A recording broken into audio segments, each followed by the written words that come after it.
जी नमस्कार दोस्तों, हमारे गेलवे यूनिवर्सिटी चैनल में आपका स्वागत है। दोस्तों, आज हम आपके बीच बात करने वाले हैं psychology of the guest and future of direct marketing. दोस्तों, क्या आप इस बिज़नेस में नए हैं? क्या आपके मन में तरह तरह की सवाल चल रही है? क्या आपको ऐसा लग रहा है कि जो मैंने पैसे लगाए हैं उस पैसे के बदले मुझे क्या लाभ मिलने वाला है और उस पैसे को कहीं मैंने गलत जगह इस्तेमाल तो नहीं किया? ये सारी चीज़ों का जानकारी आपको इस वीडियो में मिलेगा। हो? जी दोस्तों, अगर आपके मन में इस तरह का सवाल चल रहा है या फिर आपके मन में ये सवाल चल रहा है कि हमें बुलाया गया है, आखिर काम क्या है, करना क्या पड़ेगा, कैसे करेंगे, इस प्रकार की आपके मन में अगर किसी भी प्रकार का कोई सवाल चल रहा है तो आपको सारे सवालों का हल इस क्लास में मिलेगा। तो दोस्तों, आइए बने रहिए मेरे साथ। मैं करता हूँ क्लास को स्टार्ट, लेकिन उससे पहले बता दूँ, अगर आपने अभी तक हमारे चैनल गेलवे यूनिवर्सिटी को सब्सक्राइब नहीं किया है तो सब्सक्राइब ज़रूर कर लें, ताकि आने वाले समय में हर एक वीडियो में आप तक जल्द से जल्द पहुंचा सकूं, ताकि आप इस वीडियो को देखने के बाद अपने दिल और दिमाग और मन से लगनशील से इस ग्लेस प्लेटफॉर्म में काम करें। दोस्तों, आज का सब्जेक्ट है psychology of the guest and future of direct marketing. एक मेहमान की मानसिकता को दूर करना और उसे सीधे बाजार के भविष्य के बारे में बताना। दोस्तों, साइकोलॉजी दो शब्दों का मेल है, साइको प्लस लॉजी बराबर साइकोलॉजी। दोस्तों, इसका हिंदी होता है मनोविज्ञान। अब चलते हैं कि मनोविज्ञान किसे कहते हैं। किसी भी व्यक्ति के हाव-भाव को देखकर उसके मन में चल रही बातों को जान लेना ही साइकोलॉजी कहलाता है। अब चलते हैं दोस्तों साइकोलॉजी क्लास के मेन पेज पे। दोस्तों, बात करें, कहीं ना कहीं आप किसी प्रकार से किसी भी विवाह शादी का फंक्शन करते हैं, वहाँ कुछ न कुछ इंसानों का रेशियो लेते हैं। जैसे कितने इंसान आएंगे, कितने खाएंगे, कितना खाना छोड़ के जाएंगे, कितना खाना बर्बाद होगा, ये सारी चीज़ों का आप एक रेशियो लेते हैं। ठीक उसी प्रकार हमारे कंपनी के डायरेक्टर ने शुरुआती में एक रेशियो लिया था कि इस कंपनी में कुल 10 लोग आते हैं, जिनमें से 1 लोग खामोखा होते हैं और 3 लोग सलाहकार होते हैं और 6 लोग डायरेक्ट ज्वाइनिंग करते हैं। चलिए दोस्तों, अब बात करते हैं ये सारे 10 लोगों की। सबसे फर्स्ट में जो आते हैं दोस्तों, नंबर 1 पे खामोखा। जो 1 लोग खामोखा आते हैं दोस्तों, सबसे पहले हम जानते हैं कि खामोखा किसे कहते हैं। खामोखा हम उसे कहते हैं जो हर एक अच्छे से अच्छे कामों में छोटी सी छोटी नुक्स या गलतियां निकाले या बुराइयां निकाले, उसे हम खामोखा कहते हैं। अब उदाहरण से आपको समझाना चाहेंगे कि जैसे कि मान लीजिए आपके घर में किसी की शादी हो रहा हो, या तो आपकी बहन की मान लीजिए, या आपकी भाई का, या फिर आपके चाचा का, किसी का भी आपके आंगन, आपके गांव समाज में शादी हो रहा होता है। और उस बीच में आपने जितने सारे लोगों को इनवाइट किया, सारे लोग पहुंचते भी हैं और खाने का बंदोबस्त भी रहता है और उसको खाना भी खिलाते हैं। खाना खिलाने के बाद हर कुछ अच्छा रहता है जब आप अपने उन लोगों से पूछते हैं कि भाई साहब बताइए, हमारे ये जो भोज रहा, ये जो शादी पार्टी रही, इसमें आपको खाना पीना कैसा रहा। तो वो इंसान आपको जवाब देता है, खाना तो बिल्कुल मस्त था, चावल बिल्कुल फ्रेश था, पानी भी बिल्कुल फ्रेश था, बहुत गजब का बैठने की सुविधा था। लेकिन दोस्तों, आपको फिर लास्ट में ये भी बात बोलता है कि आपने जो प्लास्टिक की गिलास रखी थी पानी पीने के लिए, उस प्लास्टिक के गिलास के जगह अगर शीशा का गिलास होता तो और भी ज़्यादा मज़ा आता। दोस्तों, मैं आपको इस एग्जाम्पल से ये समझाना चाहूँगा, आप हम मुझे ये बताइए, आपको पानी पीने से मतलब है या शीशे के गिलास से मतलब? दोस्तों, हम इसी चीज़ को खामोखा कहते हैं। तो अब बात करें, ये खामोखा हमारे ऑफिस से क्या रिलेट करती है, क्या संबंध है? जी दोस्तों, बिल्कुल बहुत बड़ा संबंध है। जिस प्रकार से आप हमारे इस ऑफिस में काम करने के लिए आए हैं, ठीक उसी प्रकार आप ही की तरफ बहुत सारे लोग आते हैं। कि कोई लोगों का कहना यह है कि जिस ऑफिस में मैं आया, अगर पंखा के जगह एसी रहता तो मैं काम कर लेता, अगर टेबल कुर्सी के जगह में अच्छा सा गद्दा वाला कुर्सी रहता या सोफ़ा सेट रहता तो मैं काम कर लेता। अच्छा दोस्तों, मैं सवाल किसी से नहीं, सिर्फ आपसे करता हूँ, क्या आपको सोफ़ा सेट से मतलब है, या पलंग कुर्सी से मतलब है, या व्हील चेयर यानी कि अच्छी कुर्सी से मतलब है या दोस्तों आपको पैसे से मतलब है? आप हमें कमेंट में ज़रूर बताएं दोस्तों। जी, मुझे लगता है आपका भी जवाब यही होगा कि चाहे कुर्सी जिसका भी हो, सोफ़ा सेट ना भी हो, एसी के जगह पंखा भी हो, लेकिन समय के साथ आपको पैसा मिलनी चाहिए। यस, तो दोस्तों यहाँ तक रहा आपका खामोखा।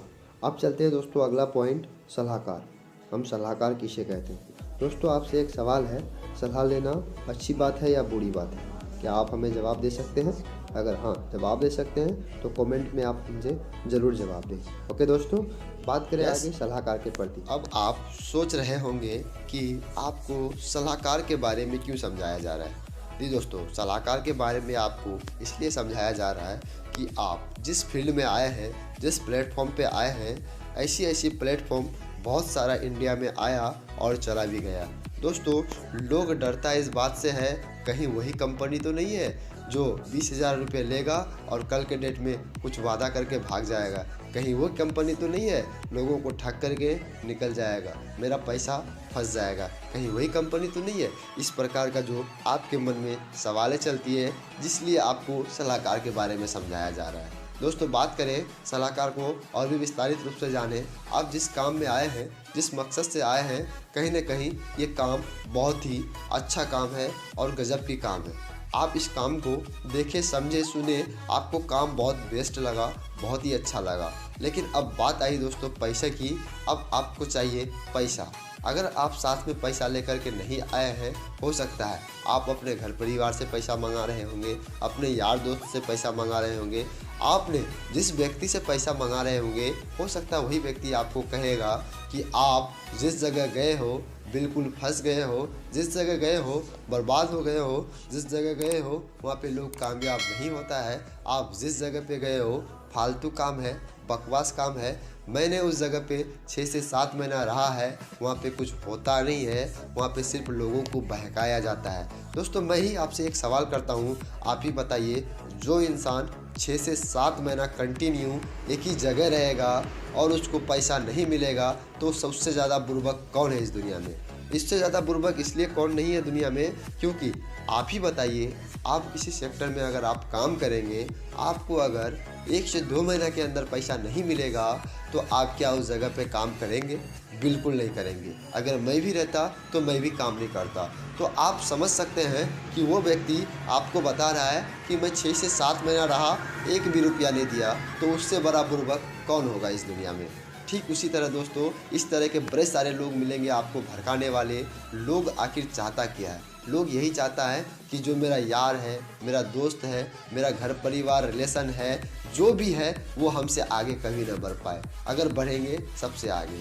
मैं कहता हूँ सलाह लेना कोई बुरी बात नहीं है, सलाह लेना बिल्कुल अच्छी बात है। आप सलाह उसी व्यक्ति से लें जो सलाह के लायक है। अगर आप कामयाब होना चाहते हैं तो कामयाब वाली लोगों की बात सुने। अगर आप चाहते हैं नाकामयाब होना तो फिर कोई दिक्कत नहीं, नाकामयाब वाले की बात सुने। दोस्तों एक बात याद रखिएगा, आपको जो इंसान सलाह दे रहा है, अगर आपको लगता है कि नहीं इस जगह को छोड़ के जाओगे, वो इंसान आपको अच्छा खासा सैलरी कमाने लायक जगह बता सकता है, 20 से 25,000, 30,000, 35,000 पर मंथ कमाने लायक आपको बना सकता है, तो बिल्कुल इस जगह को आपको छोड़ के जा सकते हैं। और दूसरी बात, आप सलाह उसी की मानिए, उसकी पहले बैकग्राउंड जांचिए। क्या वो इंसान अपने लाइफ में सक्सेस है? जी हाँ, क्या वो इंसान अपने लाइफ में सक्सेस है? क्या वो इंसान अपने लाइफ में 20 से 25, 30,000, 40,000 तक कमा रहा है? क्या वो इंसान अपने ज़िंदगी में खुशी है? जी दोस्तों, अगर वो इंसान अपने ज़िंदगी में खुशी है, अगर आपको लगता है कि वो खुशी तो है ही, साथ साथ आपको भी खुश कर सकता है, तो बिल्कुल आप उसका बात मान सकते हैं। लेकिन आपको ऐसा लग रहा है कि वो अपने फील्ड में नाकामयाब है, वो महीने का 15,000 ही कमा पा रहा है, पढ़ाई लिखाई भी बहुत किया है, तो आपको उसकी सलाह बिल्कुल नहीं मानना चाहिए दोस्तों। अगर आप डॉक्टर बनना चाहते हैं तो आपको डॉक्टर के बारे में सलाह लेना पड़ेगा कि डॉक्टर कैसे बना जाता है। अगर आप जाकर के हलवाई के पास सलाह लेंगे तो वो सिर्फ पूरी और जलेबी छानने की तरीका बताएगी, एक डॉक्टर का इंजेक्शन देने का तरीका नहीं बताएगा दोस्तों। इसलिए सलाह आप उसी व्यक्ति से लें जो सलाह के प्रति जानता हो, जो आपको बता सके अच्छी सलाह। दोस्तों यहाँ रही आपकी सलाहकार के बारे में। अब बात करते हैं दोस्तों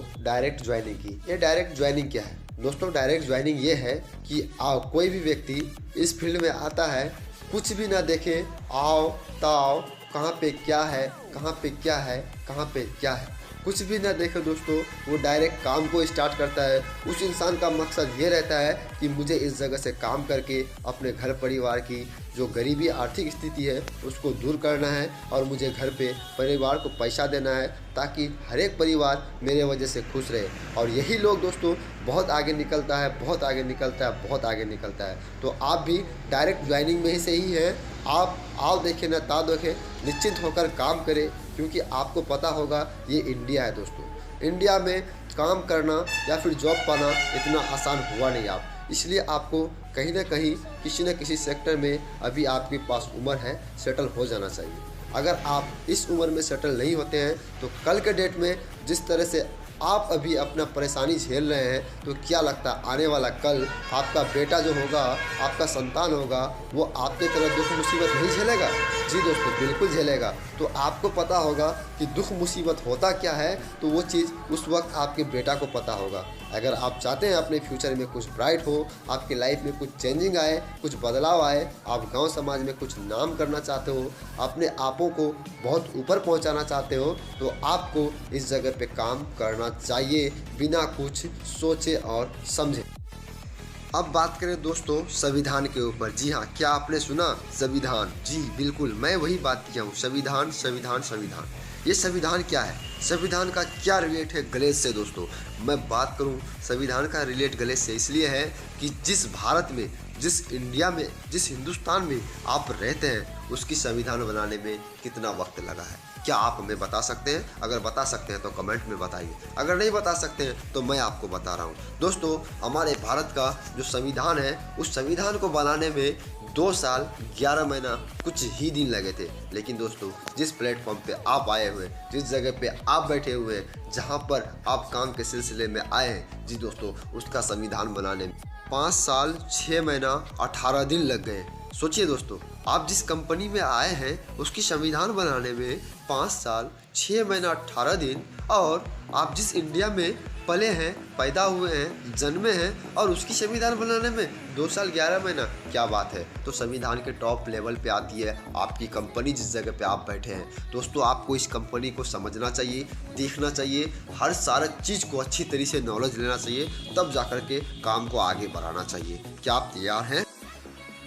अब उसी संविधान को कुछ लोग सिस्टम के नाम से जानता है कि इंडिया का सिस्टम ये है, तो ठीक उसी प्रकार ग्लेज का भी एक सिस्टम है, जिस संविधान का नाम है, जिस सिस्टम का नाम है GIG सिस्टम।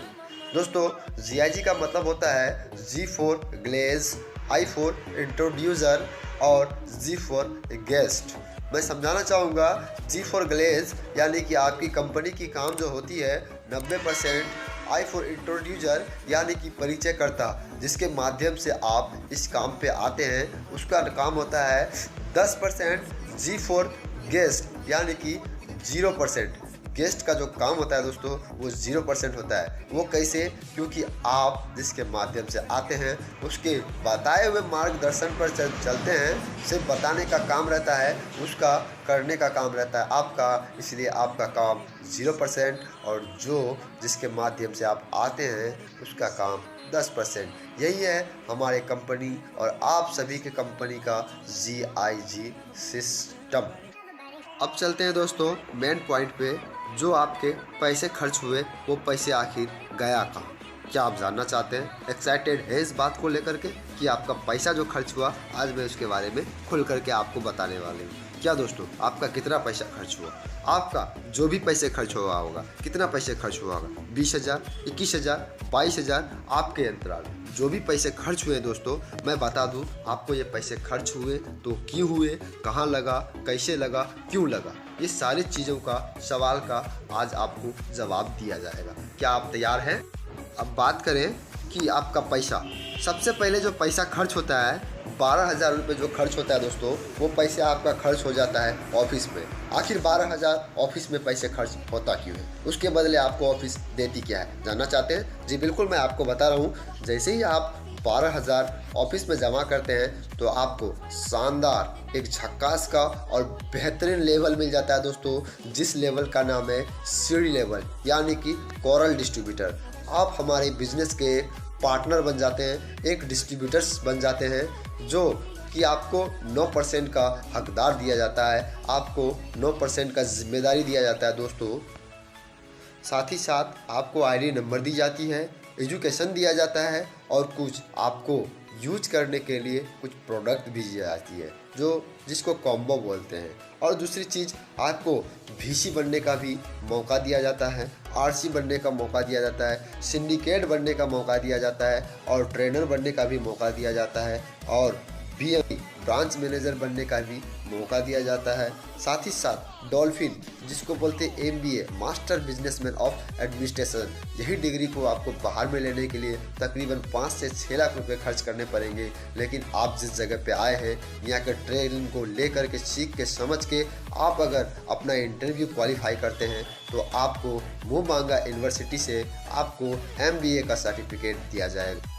और बाकी के जो पैसे बचे आपके 12,000 ऑफिस को छोड़ करके, वो पैसा आपका रूम रेंट खाने पीने की सुविधा में लग जाती है, जो आपको खाने पीने की सुविधा दी जाती है, रहने की सुविधा दी जाती है। अब ज़्यादा वक्त न लेते हुए हम डायरेक्ट चलते हैं दोस्तों अब मार्केटिंग के प्रति। मार्केटिंग 2 तरह का होता है। सबसे पहला एक मार्केटिंग होता है ट्रेडिशनल मार्केटिंग, दूसरा होता है न्यू मार्केटिंग। अब हम बात करेंगे ट्रेडिशनल मार्केटिंग के प्रति। ट्रेडिशनल मार्केटिंग होता क्या है? ट्रेडिशनल का मतलब होता है परंपरागत बाजार, परंपरागत मार्केटिंग। क्या दोस्तों, आपने जो कलम खरीदा है, जी हाँ, जो कलम आपने खरीदा है, जो आपके साथ अभी है, जिस कलम को आपने खरीदा है, कितनी कीमत होगी उस कलम की? कम से कम, ज़्यादा से ज़्यादा मान लेते हैं, मानने में क्या जाता है, मान लेते हैं 20 रुपये की एक कलम है आपके पास। क्या लगता है वो कलम आपके घर पे बना होगा? बिल्कुल नहीं। आपके परिवार में बना होगा? बिल्कुल नहीं। वो कलम कहाँ बना होगा? एक फैक्ट्री में बना होगा। तो क्या दोस्तों, वो फैक्ट्री में जो कलम बना है, आपने उसको दुकान में ख़रीदा है, दुकान में 20 रुपये में ख़रीदा, क्या फैक्ट्री में भी 20 रुपये में बना होगा? आपका जवाब होगा बिल्कुल नहीं। तो लेकिन जवाब तो आपका नहीं है, लेकिन आपको ये पता है कंपनी में कितने में बना होगा? जी बिल्कुल नहीं पता होगा। मैं आपको बताता हूँ, 20 रुपये में अगर आपने वो कलम खरीदी है तो कंपनी में ज़्यादा से ज़्यादा 5 रुपये की लागत लगी है उसको। जी दोस्तों, बिल्कुल 5 रुपये की ही लागत लगी है, लेकिन वो कलम आप तक पहुँचते पहुँचते 20 रुपये की क्यों हो जाती है? मैं आपको इसके विषय में खुलकर बताऊँ। आखिर ये बीच का 15 रुपये गया कहाँ? जी बिल्कुल मैं आपको बता रहा हूँ दोस्तों। सबसे पहले आते हैं कंपनी के ऊपर, जिसको बोलते हैं मैन्युफैक्चर। मैन्युफैक्चर कितना लेता है? 5 रुपये। उसके नीचे होता है कौन? State distributors. दोस्तों, स्टेट डिस्ट्रीब्यूटर्स कितना लेता है? 2 रुपये। स्टेट से चले जाता है डायरेक्ट दोस्तों डिस्ट्रिक्ट डिस्ट्रीब्यूटर्स के पास, जिसपे वो भी लेता है कमीशन 2 रुपये। डिस्ट्रिक्ट डिस्ट्रीब्यूटर से चला जाता है दोस्तों डायरेक्ट होलसेल डिस्ट्रीब्यूटर्स। होलसेल भी अपना बेनिफिट चाहता है तो वो भी 2 रुपये लेता है। जैसे ही होलसेल से चला जाता है रिटेलर के पास, तो रिटेलर भी लेता है 2 रुपये बेनिफिट। वो किससे? कस्टमर से। अब बेचारा कस्टमर करे तो करे क्या? कस्टमर का मतलब होता है कष्ट से मरने वाला को ही कस्टमर कहलाता है। दोस्तों, अब बात करें इन सभी लोगों में से 2 लोग और होते हैं, जो एक होते हैं सेल्समैन और दूसरा होता है प्रचारक। दोस्तों, सेल्समैन का काम क्या होता है कि कौन सा प्रोडक्ट कहाँ गया, कहीं मेरे प्रोडक्ट का डुप्लीकेट माल तो नहीं निकल गया बाज़ार में, कोई डुप्लीकेशन तो नहीं कर रहा है, इस प्रकार की देखरेख सेल्समैन का काम होता है, जिसको दिया जाता है 3 रुपये। यहाँ की स्टेट डिस्ट्रीब्यूटर और डिस्ट्रिक्ट डिस्ट्रीब्यूटर और होलसेल डिस्ट्रीब्यूटर और रिटेलर डिस्ट्रीब्यूटर से 1 रुपये ज़्यादा बेनिफिट मिलता है आपको जाकर के सेल्समैन्स को। और उससे भी ज़्यादा दोस्तों बेनिफिट मिलता है दोस्तों प्रचारक, जिसको बोलते हैं एडवर्टाइज़र को। जिस प्रकार से आप किसी भी एक्टर को देख लीजिए, सलमान खान या फिर कोई भी हीरोइन को ले लीजिए जैसे कि दीपिका पादुकोण, अगर कोई भी लगता है, ऐश्वर्या राय आपको बोलती है, दीपिका पादुकोण बोलती है लक्ष्य लगाओ मेरे तरह गोरा हो जाओ। क्या ये हकीकत है दोस्तों? मैं तो कहता हूँ कि वो लक्ष्य से ना अपने कुत्ते को भी नहीं नहलाती होगी, लेकिन चाहिए क्या?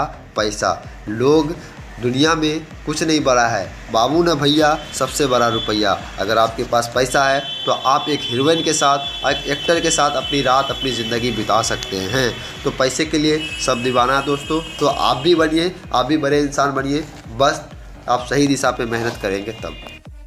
जी, अब बात करते हैं ये ट्रेडिशनल मार्केटिंग को जिस जगह पे आप आए हैं उससे क्या रिलेट है। जी बिल्कुल रिलेट है दोस्तों। मैं आपको बताना चाहूँगा कि आप जिस जगह पे आए हैं ये कोई ट्रेडिशनल मार्केटिंग नहीं है, कोई परंपरागत मार्केटिंग नहीं है, ये बिल्कुल न्यू मार्केटिंग, एक नया बाज़ार है दोस्तों। जिस प्रकार से आपने उस जगह पे मैन्युफैक्चर से जो 5 रुपये में सामान बनता है वहाँ तक पहुँचते पहुँचते आपके पास पहुँचते पहुँचते 20 रुपये का हो जाता है। बाकी के पैसे कौन खाता है नहीं खाता है, मेरा कोई जानने वाला नहीं होता है, मेरा कोई रिश्तेदार नहीं होता है, लेकिन वो पैसे खाता तो खाता क्यों है, कैसे खाता है। तो उसी पैसे को बचा करके, उसको न दे करके वो सारे पैसे हम अपने बीच रखें तो सोचिए कितना पैसे का हमारे पास बेनिफिट होगा दोस्तों। अब हम आपको बताने वाले हैं न्यू मार्केटिंग के प्रति। जी हाँ बिल्कुल, न्यू मार्केटिंग। आपने पैसा लगाया, बिल्कुल सही, बिल्कुल लगाया आपने, तो आपको क्या मिला उसके बदले आपको मैं पहले बता चुका हूँ। आपको एक लेवल मिला, शानदार लेवल, जिस लेवल का नाम है सीडी लेवल। दोस्तों बता दूं, सीडी लेवल में आपको 9% का हकदार होते हैं, और जो ही आप बन जाते हैं 14% का हकदार, और जो ही आप जैसे ही बनते हैं आप ईडी बन जाते हैं 19% का हकदार, और जैसे ही बन जाते हैं आप एसडी बन जाते हैं 24% का हकदार, और जो ही बन जाते हैं दोस्तों आप आरडी बन जाते हैं 30% का हकदार। साथ ही साथ डायमंड पे भी 30% का हकदार, और साथ ही साथ ग्लोबल डायमंड पे भी 30% का हकदार। न्यू मार्केटिंग को और भी थोड़ा विस्तारित रूप से जाने दोस्तों। जिस प्रकार की आपको बताया मैंने ट्रेडिशनल मार्केटिंग में कि बीच के जो 15 रुपये बचते हैं वो पैसे आखिर लेता कौन है, ठीक उसी प्रकार जिस जगह पे आप आए हैं यहाँ पे भी अगर आप कोई भी प्रोडक्ट आपको मिलती है 15 रुपये में, और उस प्रोडक्ट का कीमत होता है कंपनी में, मैन्युफैक्चर में 5 रुपये में, जो बीच का 10 रुपये बचता है, या आप प्रोडक्ट खरीदे 20 रुपये में, जो बीच का 15 रुपये बचता है दोस्तों, वो 15 रुपये को कोई और नहीं, आप ही सभी लोग सीडी 9%, पीडी 14%, ईडी 19% और एसडी 24%, आरडी डीडी जीडी 30% के हिसाब से उसी 15 रुपये को बांट लिया जाता है।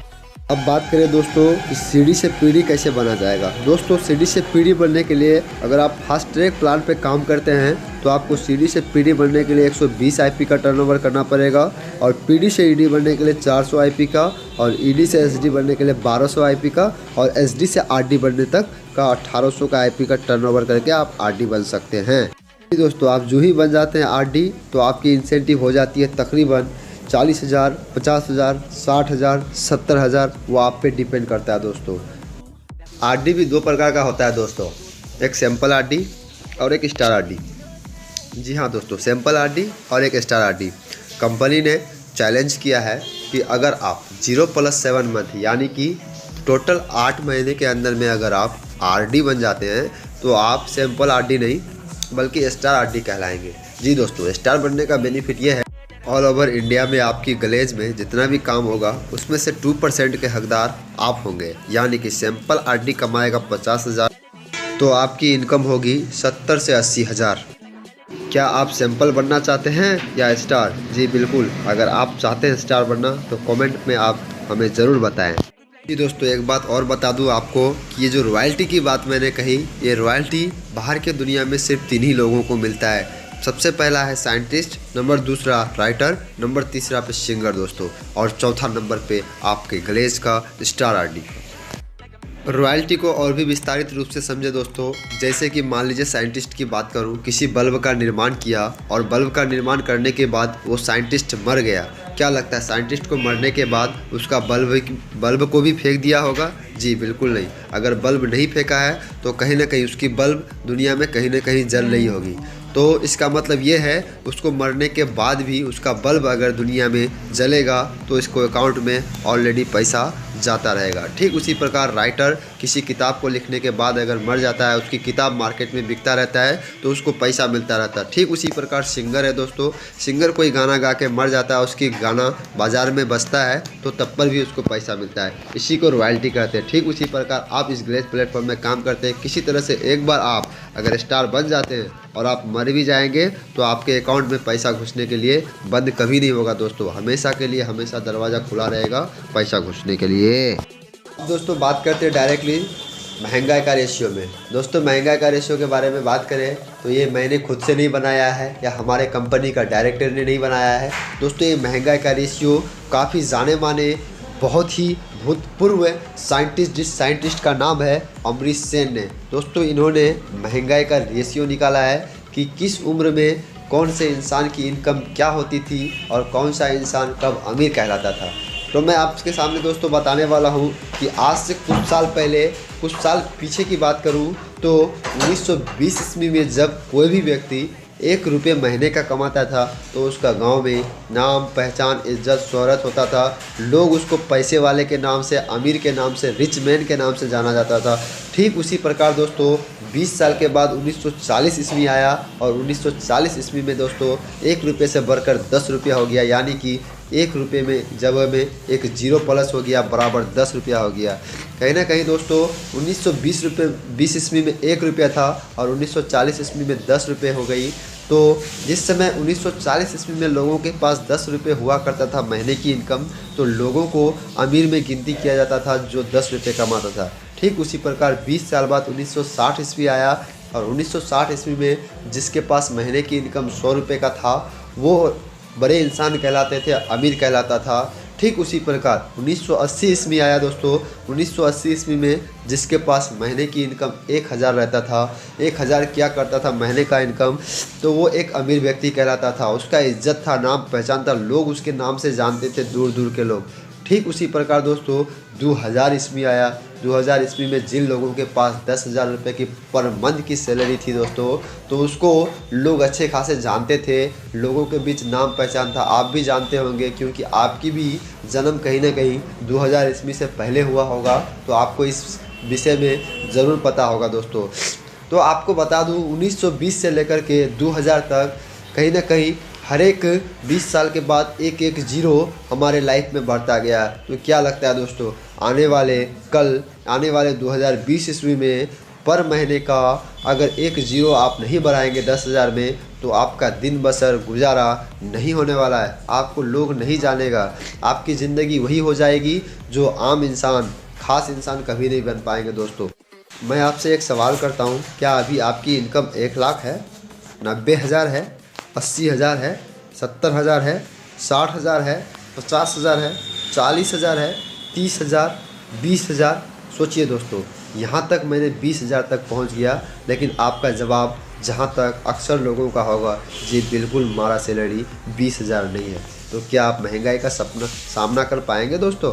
बिल्कुल सामना नहीं कर सकते। आपको महंगाई का सामना करने के लिए आज के डेट में आपकी इनकम तकरीबन, आप प्रत्येक महीने का 2020 ईस्वी में 1 लाख नहीं कमाते हैं तो आपकी गिनती गरीबों में रखा जाएगा।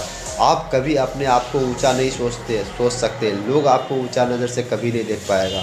सिर्फ गरीब का गरीब ही रह गए दोस्तों। कहा गया है गरीब जन्म लेना अच्छी बात है, लेकिन गरीब रह के गरीब मर जाना ये दुनिया की सबसे कायर वाली बात है, सबसे बुर्बक वाली बात है, सबसे बेकार बात है।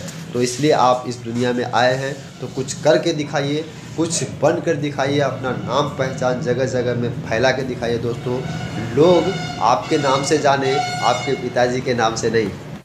चलिए दोस्तों, मैंने आप सभी लोगों को बताया कि आज के डेट में आप अगर लाखों की इनकम नहीं कर पाते हैं तो आपका घर परिवार चलना बहुत ही मुश्किल है।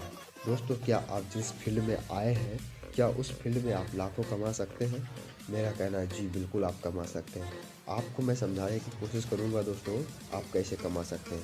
सबसे पहले दोस्तों एक कहानी के माध्यम से अभी समझाना चाह रहे हैं हम आपको। सबसे पहले कहानी का जो नाम है, उस कहानी का नाम है दोस्तों राम बजाज की कहानी।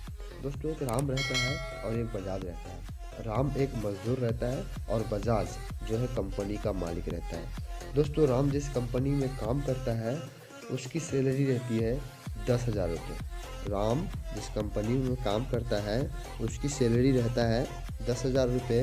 कहीं ना कहीं 10,000 कमाता है तो महीने का 30 दिन ड्यूटी करना पड़ेगा उसको, तब जा कर के 10,000 मिलता है, राइट दोस्तों। 30 दिन ड्यूटी करता है तो 2 से 3 से 4 दिन तक मान लेते हैं हम उसका, कहीं ना कहीं संडे को मिला के और छुट्टी को मिला के 3 से 4-5 छुट्टी तो मान लेते हैं। मान लीजिए 25 दिन में वो व्यक्ति 10,000 कमाया।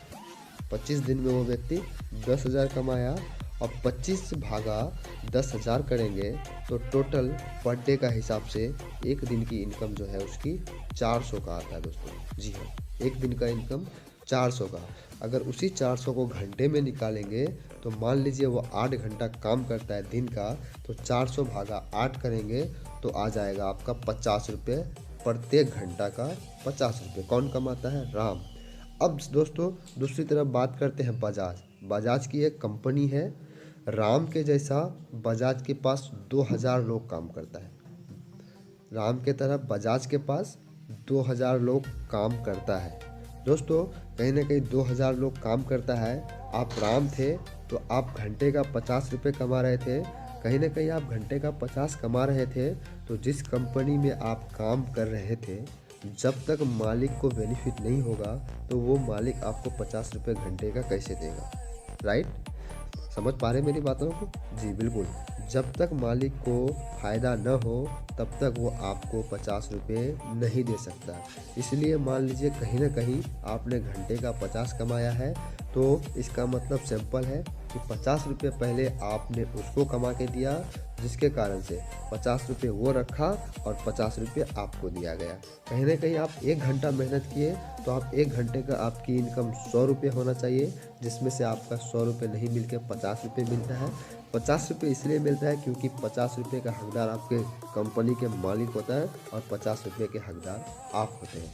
ठीक आप ही के तरफ बजाज के पास 2000 वर्कर है।